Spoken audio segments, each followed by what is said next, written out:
여러분 안녕하십니까? 라디오 전망대 송유라입니다.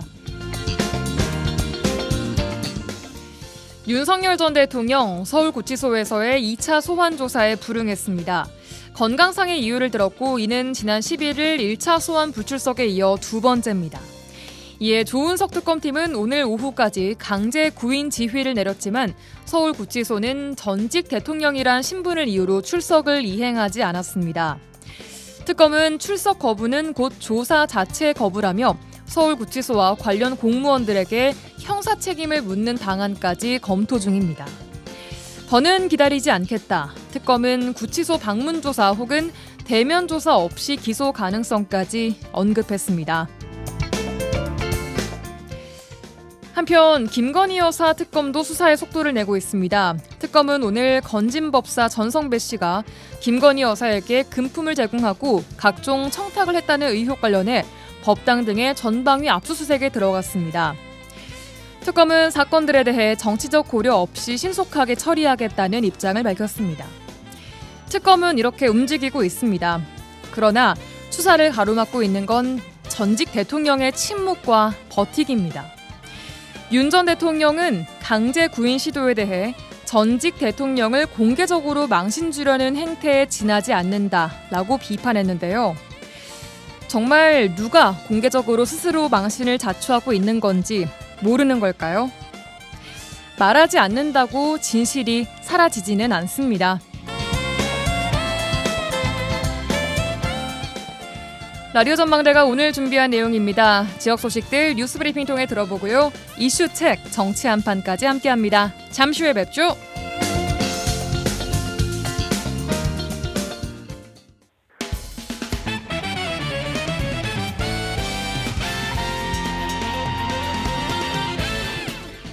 라디오 전망대 7월 15일 화요일 순서 출발합니다. 지역 뉴스부터 정리해보죠. 뉴스브리핑 여성신문의 장봉현 기자와 함께하겠습니다. 안녕하십니까? 네, 안녕하세요. 장봉현입니다. 네, 반갑습니다. 네. 첫 뉴스입니다. 이재명 정부가 북극항로 개척 사업을 국정과제로 추진하면서 바다를 끼고 있는 지방자치단체들이 북극항로를 새 성장 동력으로 확보하기 위한 전략을 나름대로 다 마련하고 있다고요? 네, 그렇습니다. 북극항로는 지구 온난화에 따른 해빙과 맞물려서 중요성이 부각되고 있는데요. 예. 우리나라에서 네덜란드 로테르담까지 이동할 경우에 기존 수에즈 운하를 통과하는 항로보다 거리가 약 32%가 단축된다고 합니다. 그러니까 아래쪽으로 가는 게 아니라 위쪽 북극을 통과해서 간다라는 거잖아요. 네, 그렇죠. 그렇다 보니까 운항일수도 10일 정도 줄일 수가 있고요. 예. 이렇게 되면 물류비 절감 효과도 커지고 유럽 수출입 경쟁력 확보에도 유리한 조건을 갖추게 되는 건데요. 예. 더욱이 해마다 북극항로 이용 물동량이 늘어나고 있는데 2030년에는 약 5,600만 톤의 운송이 예상이 됩니다. 예. 우리나라와 중국, 일본 등 동아시아 해역은 전 세계에서 선박 운항 밀집도가 가장 높은 곳이거든요. 그런데 이런 북극항로가 열리게 되면 밀집도를 해소할 수 있다는 점에서 연료 절감과 함께 탄소 배출 감축 측면에서도 분명 매력적인 대안이 될 전망입니다. 예. 이 때문에 항구가 있는 각 지자체는 북극항로 거점 도시 선점을 위해서 노력을 하고 있습니다. 예. 항구가 있는 이 광양항의 움직임부터 좀 보겠습니다. 네, 전남도는 지난 11일 도청에서 북극항로 시대 여수 광양항의 역할과 성장 전략을 주제로 세미나를 열었습니다. 그래서 여수 광양항을 북극항로 거점 항만으로 육성하기 위한 전략과 실행 과제를 논의를 했는데요. 예. 육성 전략으로는 원유 벌크 화물 중심 북극항로 개척 항만 육성, 또 LNG 해상 벙커링 특화 항만 조성, 에너지 자원을 비축 유통하는 수출입 중개 기지와 구축 방안 등이 제시가 됐습니다. 예. 그리고 오는 31일에는 국회에서 여수 광양항 북극항로 진출 거점 항만 구축 및 항만 경쟁력 강화 세미나도 개최를 합니다. 예. 그래서 광양항의 북극항로 진출 당위성과 국정과제 반영을 피력을 할 계획인데요. 예. 북극항로 진출을 위한 준비에도 나섭니다. 먼저 북극항로 진출 등에 따른 대형 선박에 대비해서 2026년부터 광양항 전면 항로 중심 준설 사업을 통해서 적정 수심을 확보한다는 계획입니다. 예, 좀 더 깊을 수 있게 이렇게 한다는 거죠. 네, 그렇죠. 예. 특히 광양항은 북극항로의 최종 기항지로서 부산항보다 비교 우위에 있다는 평가를 받고 있는데요. 예. 광양항 같은 경우는 우리나라 남해안권 산업과 물류의 중심지로 철강과 석유화학, 에너지 등 국가 기관 산업의 핵심이 모여 있습니다. 그래서 해상 운송과 내륙 운송이 유기적으로 연결이 돼 있거든요. 예. 여기에다가 컨테이너 항만, 또 포스코 LNG 터미널 증설과 벙커링 그 이선석 반영, 또 여수 수리조선소 직접화 사업 추진 등은 부산항이 갖지 못한 장점으로 꼽히고 있습니다. 예. 이와 동시에 또 부산항을 포함한 다른 지역도 움직임이 있을 텐데요. 네, 부산시는 북극항로 개척 태스크포스를 출범시킨 데 이어 이달 중 북극항로 허브 도시 조성을 위한 연구 용역에 착수를 합니다. 예. 북극항로 주도권을 확보하고 국제 해운의 전략 거점으로 키우겠다는 의지입니다. 경상북도는 북극항로상 가장 가까운 국제 컨테이너 터미널인 영일항만을 관문항으로 키우기 위해서 2배로 확장을 추진하기로 했고요. 예. 강원도 같은 경우는 북극항로 상용화에 대비해서 오는 2029년 준공 예정인 동해 신항을 북극항로 거점이자 전진기지로 육성한다는 계획입니다. 예. 이 밖에 석유화학 산업이 밀집한 울산항 같은 경우는 그 항만 기반 시설이 지금 현재 추진하고 있는데 이게 조기에 준공될 수 있도록 더욱더 서두른다는 계획입니다. 예. 말씀해 주신 대로 북극항로 개척에 전국 항만 도시들의 관심이 쏠려 있는 것 같습니다. 앞으로 추가로 나오는 소식들 나오는 대로 또 정리를 해 주시기를 바라겠습니다. 다음 소식입니다. 사고 소식인데요. 어제 광양제철소에서 60대 건설 노동자가 배관 철거 작업 중에 추락해서 결국 숨지는 안타까운 사고가 있었네요. 네, 그렇습니다. 어제 오후 3시쯤 광양제철소 소결 공장에서 3사기 집진기 철거 작업을 하던 건설 노조원 3명이 추락을 했습니다. 예. 이들 노동자는 포스코에서 고용한 노동자들이 아니고요. 포스코 하청인 모 중공업 거기 회사에서 고용한 일용직 노동자들로 알려지고 있는데요. 그러니까 하청업체가 고용한 노동자들이었다는 거죠? 네, 맞습니다. 플랜트 건설 노조원들입니다. 예. 이 사고는 12m 높이의 구조물에서 철거 작업을 하던 중 노후된 공기 순환 배관 구조물이 이들을 덮친 것으로 전해졌습니다. 예. 이 사고로 부상을 당한 노동자 3명이 병원으로 옮겨져 치료를 받았는데 63살 A씨는 어젯밤 11시 30분쯤에 안타깝게 숨졌습니다. 그랬군요. 이분 같은 경우는 처음에 심정지 상태로 병원으로 실려갔었는데 예. 잠시 회생이 됐었거든요. 그런데 예. 결국은 숨져서 상당히 좀 우리를 안타깝게 하고 있는 거죠. 예. 그리고 36살 B씨와 또 64살 C씨는 골절과 장기 손상 등의 부상을 당했지만 다행히 생명에는 지장이 없는 것으로 전해졌습니다. 예. 이와 관련해 광주 고용노동부 여수지청은 오늘 사고가 난 철거 현장에 대해서 작업 중지 명령을 내리고 중대재해처벌법 위반 여부 조사에 나섰습니다. 예. 여수지청은 근로감독관과 지청장 등 5명의 인원이 사고 현장을 찾아서 조사를 벌였는데요. 예. 고용노동부는 이번 사고와 관련해서 안전, 보건관리, 실태 전반에 대한 점검을 실시하고 있는데요. 다만 특별 근로 감독 여부는 아직까지 결정하지 않았습니다. 또 경찰 등과 합동 감식을 통해서 작업 지시 준수랄지 또 안전장치 설치 등 법 위반 여부도 조사를 하고 있는데요. 예. 현장에 안전관리가 미흡한 점이 있었는지 밝히고 중대재해처벌법 등 관련 법령 위반 여부가 있었는지도 조사를 하기 위해서입니다. 예, 지역에서 벌어진 안타까운 사고 소식 들어봤는데요. 늘 하는 이야기지만 가장 중요한 건 재발 방지입니다. 재발 방지를 위해서 사고 경위 철저하게 좀 조사가 돼야 될 것 같습니다. 자, 여기까지 듣겠습니다. 뉴스브리핑 여성신문의 장봉현 기자와 함께했습니다. 고맙습니다. 네, 고맙습니다. 지역의 이슈를 직접 체크해드립니다. 이슈 체크. 이슈 체커 김지연 리포터와 함께하겠습니다. 안녕하세요. 안녕하세요. 네, 오늘은 어떤 이슈 체크해 보셨나요? 오늘의 이슈 체크. 여수 웅천지구 하수종말처리장 악취 해결 방안은입니다. 웅천지구는 이 수년 동안 주민들이 악취에 시달리고 있는 곳인데요. 이 문제와 관련 민원 또 해결 방안 등을 듣는 관련 간담회가 있어서 그 현장 다녀왔습니다. 네, 라디오 전망대에서도 저희가 현장 취재도 해보고 지켜보고 있는 문제인데 공론화를 시켜서 이렇게 간담회 형태를 가지고 모였던 건 또 처음인 것 같습니다. 네. 어제 진행이 됐죠. 네, 그렇습니다. 어떻게 진행됐을까요? 네, 최종필 여수시 의원의 주도로 인해서 이 포레나 커뮤니티 센터에서 진행이 됐는데 그 거주 아파트 주민 50여 명과 또 그 포레나 주민 대표들 또 여수시 하수 운영팀장, 하수 종말 처리장 소장 등이 참석해서 질문과 답변, 제안들이 오갔습니다. 예. 하수 종말 처리장에서 발생하는 악취 문제는 사실 이곳 인근에 거주하는 주민들뿐만 아니라 웅천이 관광지가 점점 되고 있잖아요. 그래서 많은 분들이 찾는 곳 중에 하나인데 웅천을 찾는 관광객들이나 또 인근 상가까지도 피해를 입고 있습니다.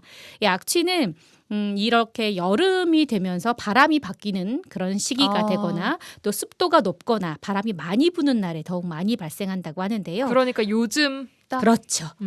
그 때문에 주민들은 이 한여름 무더위 속에서도 창문을 마음대로 열어두지 못하고 있는 상황이라고 합니다. 일단 어떤 불편함들이 있는지 들어보시죠.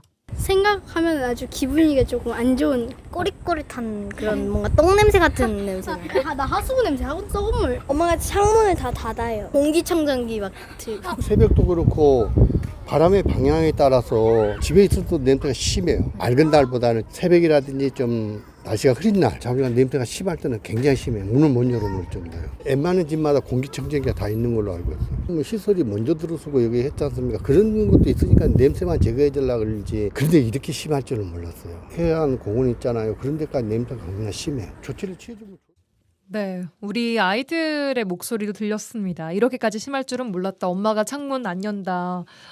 진짜 흐린 날 새벽에 더 심하다. 두통을 호소하는 분들도 있었고요. 간담회에서 여러 주민분들의 의견들도 많이 나왔는데 또 저녁에 산책이나 운동을 하시는 분들도 많잖아요.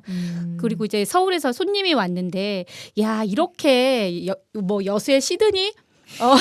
우리나라 시드니 같은 웅천지구 아니야? 이렇게 산책을 탁 가는데 냄새 때문에 어떻게 이런 곳에서 타느냐. 친척분들의 그런 말을 듣고서 너무나 부끄러웠다. 이런 얘기들 해주시는 주민분들도 있었어요. 그럴 법합니다. 네. 그래서 어제 간담회가 열린 곳이 바로 하수 종말처리장 인근이기 때문에 유독 불편함이 좀 많은 그 단지예요. 그렇죠? 네, 그렇습니다.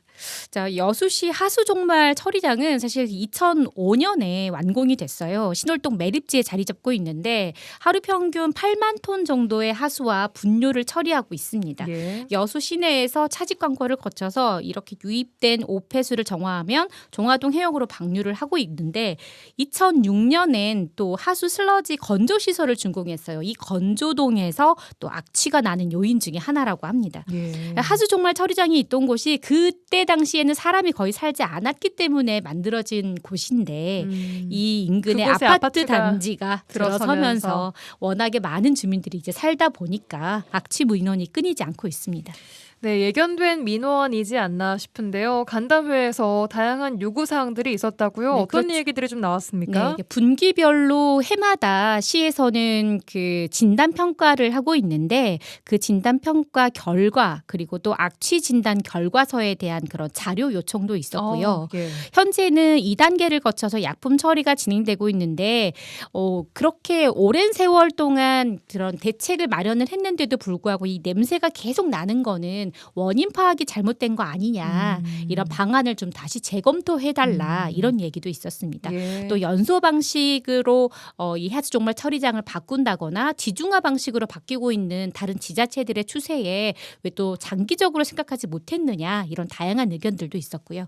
또 TF팀 구성까지 이야기가 진행됐는데요. 최정필 시의원의 이야기입니다. 탈취 시설 부분들을 지금 개선하려고 다시 또 설비를 좀 추가로 지금 하고 있는 공사 중에 있는 상황에서 올해 이제 7월 달 말쯤에 이 공사를 마무리한다고 얘기를 해요. 근데 그것이 원인이 아니고 사실 그 부분들을 어떻게 근본적인 대책이 좀 필요한 부분이 있어서 공개적으로 시정부한테 전달할 사항들을 전달할 필요성이 있다. 이렇게 해서 지금 간담회를 개최하게 됐습니다. 오늘 내용들이 워낙 많은 내용들이 지금 오고 갔기 때문에 이 부분들을 하나하나 조목조목 해결할 수 있으면 TF팀이 구성이 되고, 단기적인 부분들은 이 아까 말했던 설비들을 새로 지금 교체하는 시점을 빨리 좀 하고, 또 덮개를 설치를 하는 부분하고 공법을 새로 또 하는 부분들, 그런 부분들이 좀 단기적으로 좀 돼야 될 것 같고, 중장기적으로 이전하는 부분, 지중화를 시키는 부분들 논의를 해야지만이 이게 지금. 네, 그러니까 이 시 정부에 전달할 주민들의 의견을 수렴하는 자리였다라는 얘기이고, 다양한 의견들을 좀 받은 만큼 검토를 해야 될 것 같은데, 하수 종말처리장 이 악취를 잡기 위한 비용들이 계속 들어가고 있었던 것 같아요. 맞습니다. 시 자체적으로도 예산을 들여서 악취 방지 시설도 만들었는데 사실 큰 효과를 거두지는 못한 거네요. 네, 10여 년 전에도 이 침사조 투입 부분 또 분뇨 투입 부분이 외부로 개방된 형태여서 그때 냄새를 막기가 쉽지 않았었어요. 그래서 그때도 또 예산 문제로 어려움이 컸었는데 2020년에 국비가 이제 투입이 된 겁니다. 80여억 원을 투입해서 악취 저감 탈취 시설 4기, 4기 그리고 또 태양광 발전 설비까지도 설치가 됐어요. 그중에 80억 원 중에 42억 원이 이 악취 저감 시설에 투입이 된 거죠. 굉장히 많은 큰 네, 금액이에요. 그렇습니다. 그리고 또 지난해에도 이 7억 원의 예산을 더 확보해서 건조동에 악취 저감 탈취 설비를 또 설치했어요. 그래서 이 악취를 줄이기 위해서 또 약품 등을 써야 하는데 여기에도 매년 1억 원 안팎의 혈세가 들어가고 있죠. 이렇게 대책들이 계속 마련이 됐는데도 여전히 악취는 줄어들지 않고 있습니다. 하수 종말 처리장을 옮겨야 한다는 이야기까지 그래서 간담회에서 나온 상황인데요. 간담회가 끝난 후에 주민들 의견 만나봤습니다. 그 소리가 안 되길 바랍니다. TF도 구성한다 하니까 시에서 건축 허가를 내서 아파트가 지어진 만큼 분양받은 주민들은 시만 믿고 여기가 살기 좋은 곳이라고 왔는데 하수처리장에 대한 대책이 부실한 행정을 우리는 비판할 수밖에 없다. 시행치 못합니다. 시의원 계시지만 시의원도 결정 못 오지. 팀장이 뭔 결정하겠습니까? 뭐 이렇게 회의를 통해서 의견들이 모아지고 그 의견을 큰 의견들을 만들어서 또 전달하고 하면 조금씩 더 발전하고 좋은 일이 있을 것 같습니다. 안 만드는 게 아니라.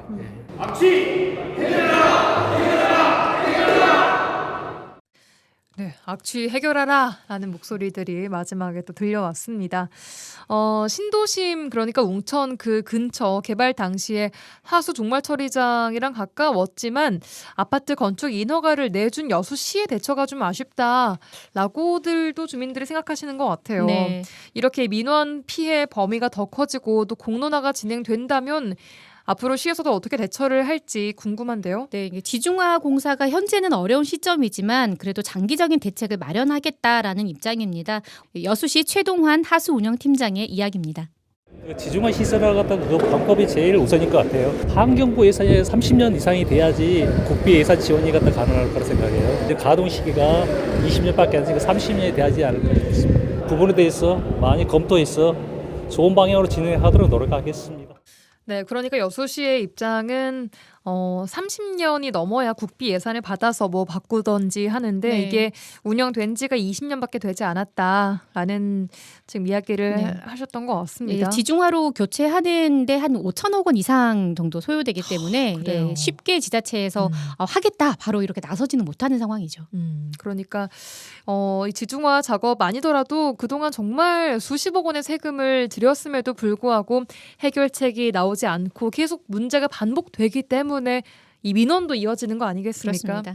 자, 그래도 어제가 이 1차 간담회였다고 하니까 앞으로 실질적인 악취 저감 대책이 나올 때까지는 이런 자리가 계속 마련되겠죠, 아무래도. 그렇습니다. 네, 앞으로 지켜봐야겠습니다. 김지연 리포터와 함께했습니다. 고맙습니다. 고맙습니다.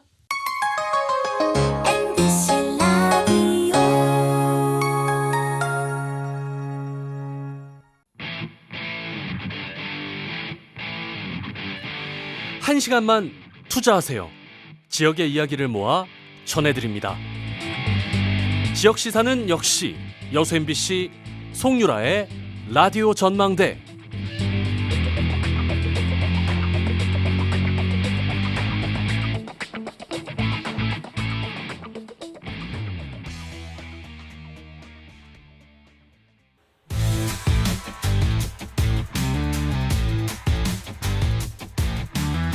라디오 전망대 정치 한판. 정치 한판 시작합니다. 더불어민주당 서동용 전 의원, 개혁신당 천하람 당대표 권한대행 겸 원내대표 두 분과 함께하겠습니다. 두 분 어서 오십시오. 안녕하십니까? 반갑습니다. 서동용입니다. 네, 개혁신당 천하람입니다. 예, 두 분 한 주간 잘 보내셨습니까? 서동용 의원님. 예, 날씨가 굉장히 더워서 좀 고생들을 했었는데 네. 그래도 주말 중에 비가 좀 와서요. 맞아요. 예, 조금 좀 신선해져서 그나마 좀 쾌적하게 지내고 있습니다. 예, 건강 잘 챙기시고요. 선 대표님께서는 청문회 준비로 좀 바쁘시죠? 아무래도. 네, 지난주부터 이제 계속 청문회 준비에 매진하고 있고요. 실제 오늘도 지금 국세청장 청문회 진행하고 있는 중입니다. 예. 그리고 또 저희 위원회뿐만 아니라 수많은 곳에서 요새 인사청문 슈퍼위크라고 해가지고 그렇습니다. 인사청문회들 굉장히 많이 진행되고 있는데요. 조금 아쉬운 부분들도 있지만 열심히 하고 있습니다. 예, 알겠습니다. 자, 청문회 이야기하기 전에 일단 이 이야기부터 먼저 해봐야 될 것 같습니다. 먼저 재구속된 윤석열 전 대통령에 대해서 오늘 출석을 재차 요구한 내란 특검이 윤 전 대통령이 특검 조사 자체를 거부하고 있다라면서 강제 구인 실패 관련해서는 서울구치소의 책임을 묻겠다. 라고 했습니다. 자, 이 부분 좀 어떻게 보고 계십니까, 천 대표님? 네, 이 부분은 윤석열 전 대통령이 굉장히 잘못하고 있는 부분인 거죠. 본인이 지금까지 해왔던 것처럼 정말 잘못한 게 없다, 계몽령이었다 이렇게 한다면은 떳떳하게 나가서 조사를 받아야죠. 전직 예. 대통령이라는 사람이 아직까지 이렇게 목리 부리면 어떡합니까? 근데 근데 이제 교정 당국의 그 곤란함도 느껴집니다. 그러니까 법적으로는 억지로라도 끌고 가가지고 조사실에 앉히는 게 불가능하진 않지만, 예. 실제로 죽어도 못 가겠다라고 하는 사람이 있으면 꼭 전직 대통령이 아니더라도 그 조사를 진행하기가 매우 어려운 게 사실이긴 하거든요. 일반인이어도요? 일반인이어도 막 끌고 가가지고 앉히고, 왜냐하면 어차피 진술 거부권이 있기 때문에, 예. 가서 또 진술을 거부할 게 명확한 상황일 때는 교정당국이나 수사기관도 사실 그렇게 막 아주 세게 하기가 어려운 경우들이 많이 있습니다. 실무례에서. 예. 근데 그거는 일반인의 경우고 전직 대통령식이나 한 사람이 그렇게까지 계속 목리 부리고, 이거 보십시오. 교정당국의 공무원들은 무슨 죄입니까? 이분들도 승진도 하시고 좋은 평가 받아야 되고 하는데 어떻게 보면 정말 나쁜 암초를 만나가지고 지금 굉장히 어려운 상황에 처해 있는 거 아닙니까? 그래서 많은 사람 곤란하게 하지 말고 나가서 그냥 진술 거부권 행사하더라도 앉아는 있어야 되는 거 아니냐. 그러니까요. 예, 진술 거부를 해도 조사는 이루어져야 하는 거 아닌가 싶은 게 국민의 눈높이고 생각인 것 같은데, 서동용 의원은 어떻게 보고 계십니까? 저나 우리 천하람 대표나 다 변호사들 아니겠어요? 그러니까요.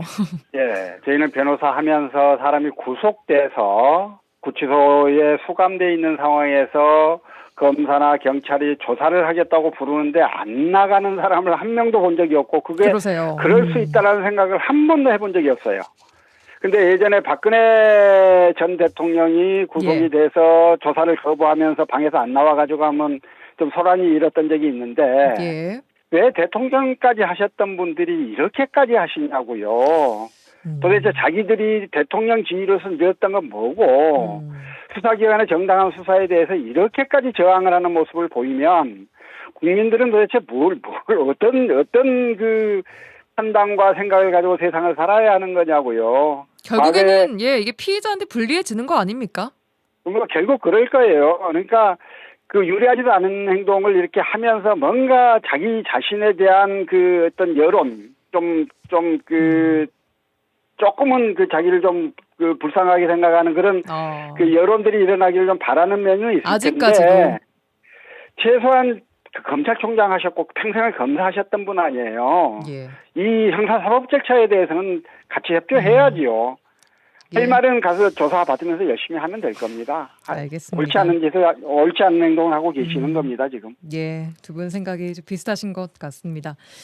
자, 이제 본격적으로 청문회 이야기를 좀 해보도록 하겠습니다. 어제부터 장관 후보자들의 인사청문회 슈퍼위크가 시작이 됐는데요. 국민의힘은 야당으로서 제대로 된 청문회를 하겠다라고 벼르고 있는데 여기저기서 말이 많이 나오고 있습니다. 먼저 천 대표님, 청문회 임하는 그 여당과 야당 분위기는 좀 현장에 어떤가요?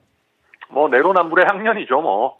그러니까 이제 여야가 바뀐 게 좀 실감이 나는 것이 더불어민주당 의원들이 야당 시절에는 뭐 자료 제출을 더 엄격하게 받아야 된다, 뭐 증인 참고인 많이 부르자 난리를 치셨다가 이번 청문회 때는 완전히 또 태도가 바뀌어가지고 증인 참고인 채택 안 하는 거는 물론이고 이번에 강선우 후보자 심지어 그 갑질 피해 당한 보좌진이 나와서 증언하겠다는데도 못하게 막았죠. 그리고 그것뿐만 아니라 후보자들의 자료 제출이 굉장히 미흡한 경우에도 오히려 그걸 쉴드치고 있는 것을 보면서 야, 이거 참 내로남불도 이런 내로남불이 없다라는 걸 느끼고 있습니다. 피켓팅 문제도 그렇고요. 네, 뭐 거의 다 그렇고요. 지금 근데 그런 상황에서 아무래도 지금 여당이 굉장히 다수당이고 또 어쨌든 새로운 정부가 출범해서 허니문 기간이기 때문에 뭐 국민 여론도 그렇게 흔들리는 것 같지 않고 그러다 보니까 지금 더불어민주당은 뭐 거의 브레이크 없이 우리 마음대로 해도 된다라고 하는 생각으로 정말 많은 국민들이 봤을 때 이게 말이 되나 싶은 뭐 강선우 후보자나 이진숙 후보자나 이런 분들까지도 좀 무리하게 감싸면서 가고 있는 건 아닌가 그렇게 보여집니다. 예, 서동용 의원님, 이 브레이크 없는 내로남불의 향연이다. 어떻게 생각하십니까? 예. 저희가 이제 21대 국회 때 윤석열 정부가 들어서면서 그 새 정부의 인사청문회를 야당으로서 해본 적이 있지요. 그때 그 전과 많이 다른 게 윤석열 정부 들어서 자료 제출 안 하고 그다음에 버티고 이런 것들이 굉장히 자주 있었고요. 이대로 되면 이렇게 고착되겠다는 생각들이 있었는데 지금 이제 민주당에 대해서 자료 제출 않고 증인에 관해서 좀 이렇게 채택하지 않고 당이 맞고 뭐 이제 이런 부분들에 대한 불만들이 좀 많습니다. 근데 이건 분명히 저는 옳지 않다고 생각하고요. 지난번 김민석 그 국무총리 청문회에서도 자료 미제출에 대한 불만이 폭주하지 않았습니까? 그랬죠. 이런 모습은 저는 윤석열 정부와 똑같은 행태라고 평가될 수밖에 없겠다. 우리 국민은요. 윤석열을 심판했습니다. 윤석열이 옳지 않은 정책과 또 비상계엄에 대해서 국민이 나서서 이걸 심판한 건데요. 그렇게 해서 들어서 민주당이라는 국민의힘과는 달라야 해요. 역시 민주당은 다르구나 하는 모습들을 보여줘야 할 텐데 인사청문회 과정에서도 그런 부분들이 좀 철저하게 대할 필요가 있습니다. 저는 당 지도부가 이렇게 자료 제출하지 않고 스스로를 감추기 위해서 노력하는 후보자들을 무조건 하고 이렇게 감싸기보다는 자료는 제대로 제출하고 국민께 설명드릴 건 설명드리고 잘못한 게 있으면 사과하고 그래서 국민의 마음을 얻어가는 과정들을 거쳐야 한다. 그렇지 않으면 이것들이 이재명 정부에 굉장히 큰 부담이 될 수 있다. 그런 생각을 가지고 있습니다. 그렇다면 서동용 의원님께서는 강선우 여성가족부 장관 후보자에 대해서 어떻게 생각하십니까? 일단 그동안에 이제 보좌진 갑질 또 의혹을 제기한 전직 보좌관에 대한 법적 조치 의혹 그리고 강의하던 미국 대학에서의 부실 강의 논란 뭐 여러 가지가 있었는데요. 이게 지금 청문회 과정에서 밝히겠다 했는데 글쎄요, 제가 보기에는 충분히 소명된 것 같지가 않아요. 그리고 또 일부에 대해서는 해명을 한다고 한 게 거짓 해명 의혹도 있고요. 그래서 저는 뭐 청문회가 끝났습니다만 만약에 강선우 후보자가 장관으로서 직무를 수행하고 싶으면 조금 더 솔직한 자세로 국민들께 더 자기신을 내려놓고 국민들께 더 설명해야 한다고 생각을 합니다. 지금 이런 상태로서는 의혹이 해소되지 않은 상태로 넘어가는 거다 이런 생각입니다. 전 민주당 의원이신 서동용 의원님 마저 이렇게 말씀하셨습니다. 천 대표님께서는 아까 잠깐 말씀하셨는데 강선우 후보자에 대해서 지금 상당히 좀 적절하지 않은 인사다라고 생각하고 있으신 거죠? 네, 이게 이제 아무래도 여성가족부 장관 후보자이지 않겠습니까? 결국 뭐 여성과 가족에 대해서 보다 또 굉장히 섬세한 어떤 공감 능력을 가지고 또 여러 가지 정책들을 펴나가야 될 텐데, 사실 우리 보좌진들도 다 누군가의 가족 아니겠어요? 그리고 본인과의 지위에서는 갑을 관계에서 일하는 사람들인데, 이런 분들에 대해서 기본적인 어떤 최소한의 어떤 인간적 도의 내지는 지켜야 할 선을 지키시지 못하는 분이 여성가족부의 수장이 된다. 좀 무섭죠. 그리고 여성가족부에서 또다시 갑질 논란이 일어나면 여성가족부 공무원들은 또 무슨 죄입니까? 저는 이런 부분들은 사실 국회에서 강선우 후보자에 대한 우려는 굉장히 파다했던 부분들이고 충분히 더불어민주당 지도부나 뭐 이재명 정부에서도 파악할 수 있었을 텐데 이거를 이렇게까지 일을 크게 키워가지고 좀 간다? 저는 요즘 이제 아무래도 야당 특히 국민의힘도 정신 못 차리고 있고 국정 지지율도 높고 하니까 너무 안일하게 생각하고 있는 것 아닌가. 지금이라도 빨리 좀 정리하는 것이 필요하다 보여집니다. 예, 국민 정서상 봤을 때 낙마까지도 갈 수 있다라고 보고 계십니까?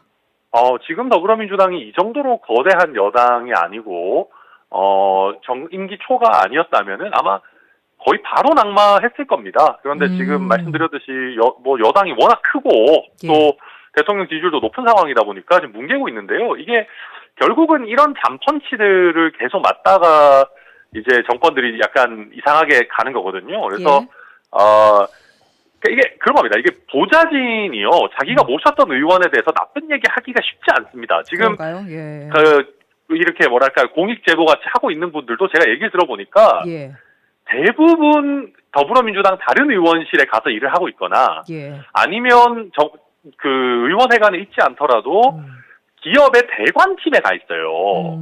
그럼 이런 사람들은 지금 강선우 의원이나 더불어민주당 눈치를 안 보기 어려운 사람들이란 말입니다. 그런 사람들까지 나와가지고 지금 이럴 정도의 구체적인 제보를 하는 거면은 이게 뭐 원래 같았으면 진즉 정리가 됐겠죠. 네. 현역 불패라는 말이 또 있지 않습니까?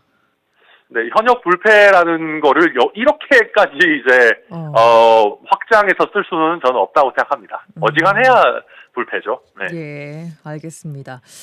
서동영 의원님께 한 가지만 더 묻겠습니다. 현재 지금 장관 후보자 중에 18명의 장관 내정자 중에 9명이 현재 국회의원인데 이번 전반적인 인선에 대해서 어떻게 보십니까? 인수위가 없이 시작한 정부니까요.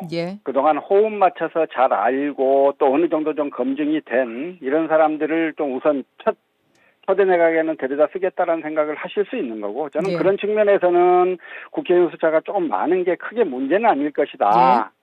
그리고 실제로 이제 또 국민들께서는 달리 보실 수 있겠습니다만 국회의원들이 다양한 상임위 활동을 통해서 국정 전반에 대해서 많은 지식을 또 갖고 계시는 분들도 많거든요. 그래서 그걸 그 자체를 문제 삼을 건 아니다라 싶은 생각이고요. 이제 강선우 장관 후보자에 대해서 더 말씀을 드리면 지금이라도 추가로 해명할 게 있으면 해명해야 한다.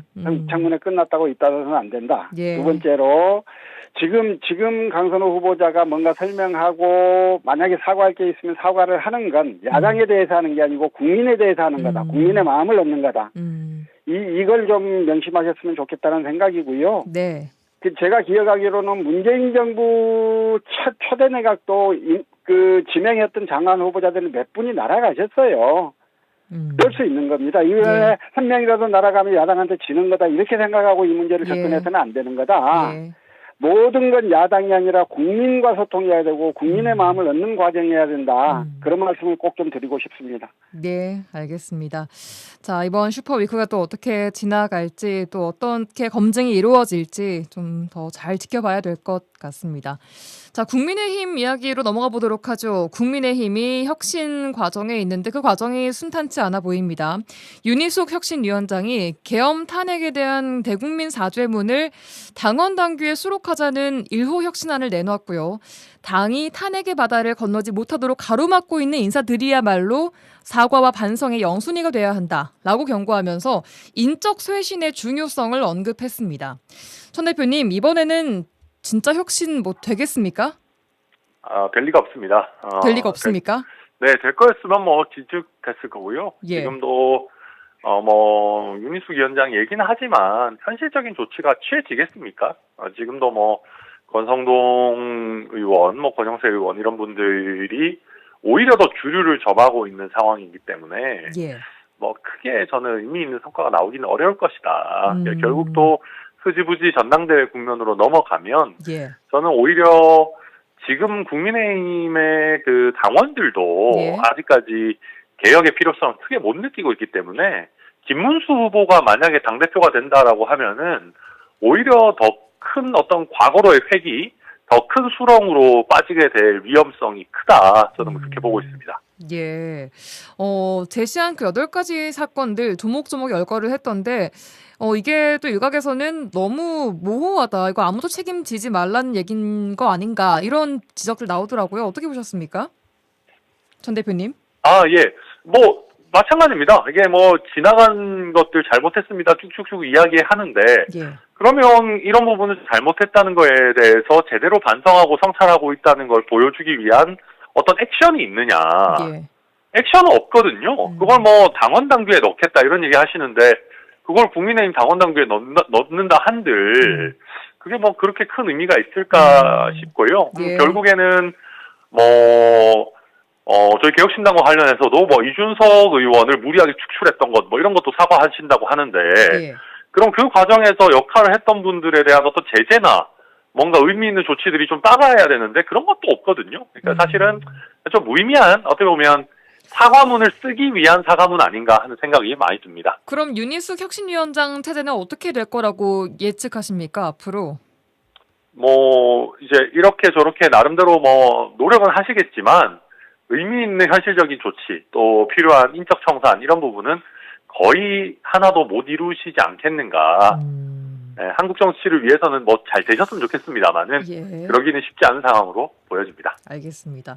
소동용 의원님께서는 지금 국민의힘 혁신위 위원장의 또 발언과 행동 또 그 내부의 반응들 어떻게 지켜보고 계십니까?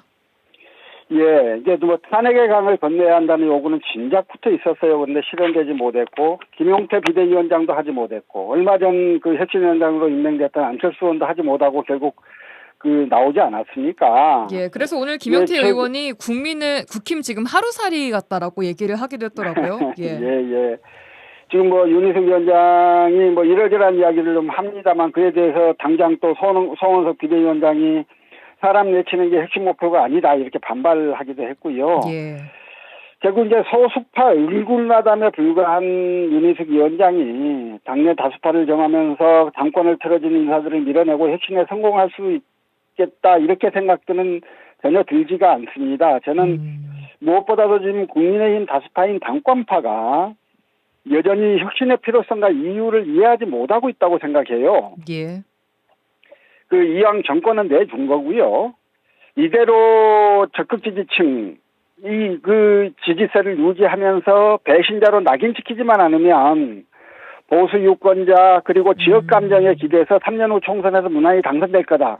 또 그리고 국민의힘 당도 지난 총선처럼 한 100석 정도는 얻을 거다. 뭐 이런 생각을 좀 하고 있는 걸로 보이고 그런 당권파 입장에서는 이제 국민들 눈치 때문에 혁신을 하긴 하지만 실제로는 아무것도 안 하길 바라고 있는 게 아닌가 싶어요.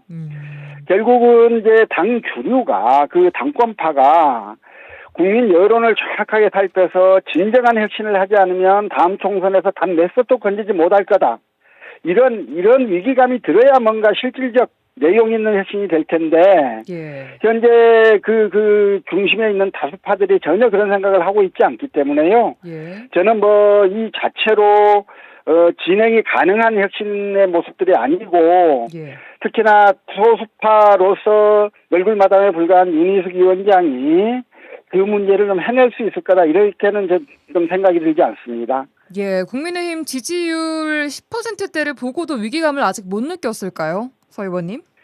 이게 이런 거예요. 그러니까 지금 이렇게 들쭉날쭉 내려가는 거는 뭐 가능하다고 보겠지요. 예. 그건 이제 문제라고 생각은 하지만 결국 총선 아직은 3년 남았고 결국 강력한 적극 지지층들이 우리한테도 있고 이 당에서 배신자로 낙인만 찍히지 않으면 다음번에 여전한 보수 유권자들이 그 모여 있는 지역 그리고 또 영남 이런 데서 무난하게 우리는 당선될 수 있다 이런 생각들을 하는 것 같거든요. 예. 그래서 지금 이 10%까지 내려간 이 정당 지지도의 실체, 이게 국민의힘을 도대체 어떻게 바라보고 있는가에 대해서 그 국민들의 그 절박함과 좌절감을 느낀다면 도저히 저렇게 할 수 없을 텐데요. 예. 여전히 그들은 지금은 일시적인 현상이고 앞으로 또 다시 올라갈 수 있겠다라는 생각들을 하고, 반드시 뭐 정권을 잡거나 다수당이 되어야 되겠다는 생각이 있는 것도 아닌 것처럼 보여서 지금 정도 유지를 생각하면 뭐 저렇게 행동하겠다고 나서는 걸 굳이 뭐 이해 못할 바도 아닌 것 같기는 하고요. 예. 어쨌든 국민의 알겠습니다. 당을 위해서 결코 좋은 선택과 행동들은 아닌 것은 분명하지요. 한국의 정당 정치의 발전을 위해서도요. 예, 알겠습니다. 자, 국민의힘 상황 짚어봤고요. 자, 또 하나 이슈가요. 해수부 부산 이전 얘기입니다. 해수부 부산 이전이 가시화되고 있는 가운데 해운대구 의회에서 국민의힘 반대표로 조속 이전 촉구 결의안이 부결되는 일도 있었고요. 부산 이전을 반대하는 최민호 세종시장은 이재명 대통령에게 공개 서한을 보내기도 했습니다. 이런 가운데 여수에서는 일부 정치권과 시민단체를 중심으로 그럴 거면 해수부 여수해달라 이런 목소리도 나오고 있는데 이 문제 어떻게 좀 지켜보고 계십니까? 천하람 대표님. 우선 세종시장이 해수부를 부산으로 옮기면 안 된다 이런 얘기하는 거는 할 수 있는 얘기죠. 세종시의 이익과도 관계가 되는 거니까요. 그런데 그와 별개로 해운대구에서 해수부를 부산으로 가지고 오는 거를 반대하고 이런 거는 조금 지역의 이익에 반하는 건 아닌가 하는 생각이 들고요. 예. 최근에 순천시 의회에서도 조금 지역구의 이익과 좀 정치적 갈등이 뒤섞여서 좀 이상한 표결이 일어나고 이런 부분들도 이슈가 된 적이 있는데 저는 그래도 지역 일꾼이라고 할 만한 분들은 가능하면 지역의 이익을 좀 우선하는 게 맞지 않나. 그것이 설령 몸담고 있는 정당의 방침과 좀 다르다 하더라도 해수부가 부산으로 오면 부산 입장에서는 좋은 건 아니겠습니까? 그게 전체 국가적으로 타당한 일인지 조금 더 따져가 봐야 될 것 같습니다만은. 여튼 그렇습니다. 그리고 이제 여수로 갖고 오자라는 주장은 아무래도 우리 이제 광양항 같은 경우가 부산 신항이나 이런 데에 비해 가지고 조금 좀 덜 주목받고 있는 것 아니냐. 수혜론이 있죠. 예. 그렇죠. 전국적인 투포트 전략이라고 할 때 조금 좀 소외되는 건 아니냐라는 마음에서 하시는 말씀일 텐데 저는 그런 면에서 여수광양 항만에 대해서도 충분한